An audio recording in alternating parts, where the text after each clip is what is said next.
One of my friends said, hey, it's a good thing, no? Because they are eating all the plastic. The microorganisms are eating the plastic. That means there is less microplastics in the environment. Well, sound logic, but you know what in reality is happening? Our generation is the first generation to see nanoplastics. Microplastics are already small, right? Nanoplastics are 1,000 times smaller than microplastics. Nano is 1,000 times of micro. 1,000 times smaller than microplastics or nanoplastics. So what happens to these?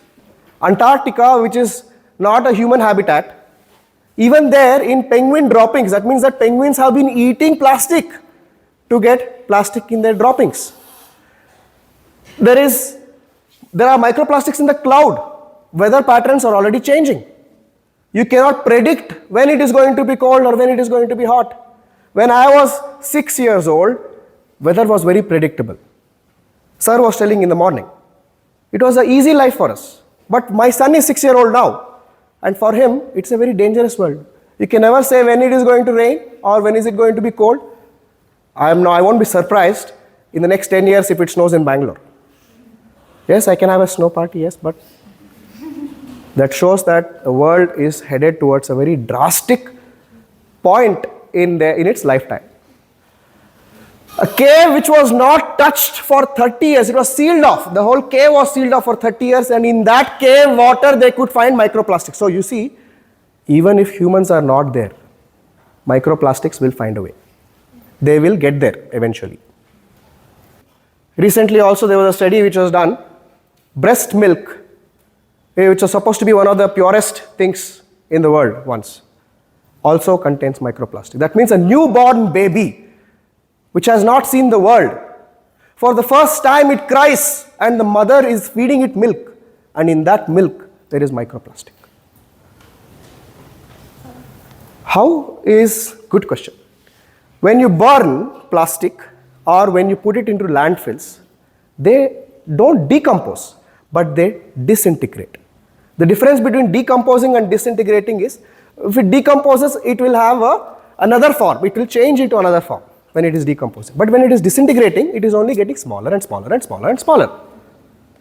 All these people who are burning plastics know, this plastic is going into the air. And this air is what we breathe. It goes into us.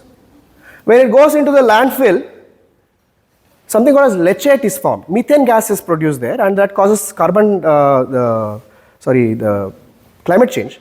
But it is disintegrating even there, and it will find its way into the groundwater. And this groundwater is something we drink, we eat the groundwater because we use that for agriculture. And the same food we eat, and it is finding its way into every single person, whether he is 60-year-old or 60 seconds old. It is still reaching its way, finding its way into our systems.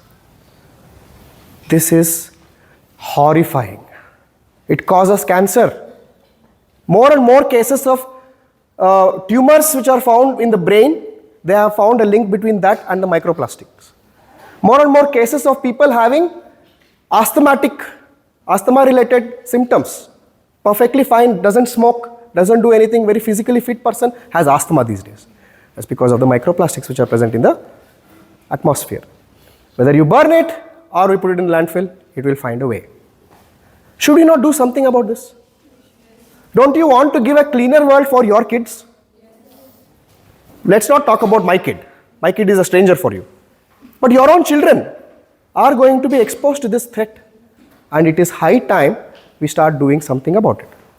You are here today is because I strongly believe that you will be part of the Gen G, which will bring in the change for a brighter, cleaner, safer, and most importantly, plastic-free future. What can I do? You might think, sir, I'm just a common person. What do? I don't know. Please tell. Right?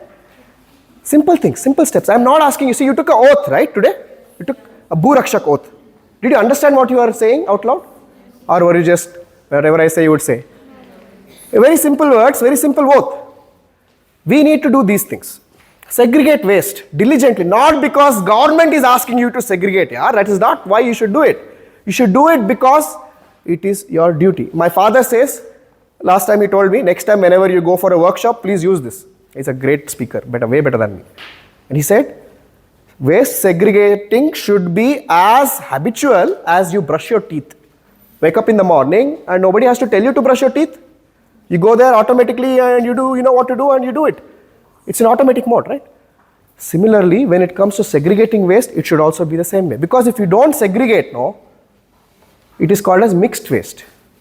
Mixed waste, 100% goes into landfill. And that is the reason why a newborn baby is fed microplastics. If you have a chance to be part of some activity which is related to conserving environment for a better, sustainable world, please be a part of it. Join our NGOs. I'm not saying join Manbhumi. Yes, you're welcome. But any initiative aimed at creating a better world, do your part, do your bit.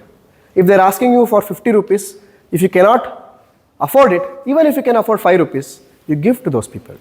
If they're asking you to come during your holidays and clean up a place, please go. It's good for you because good workout and also good for your social media. And most importantly, it is good for the environment. Please do all these things. Can I expect that? Yes, sir. Sumne heltidira atho nijaglu heltidira? Wait, I will take a video. Can I expect that? Yes, sir. How many people are saying yes?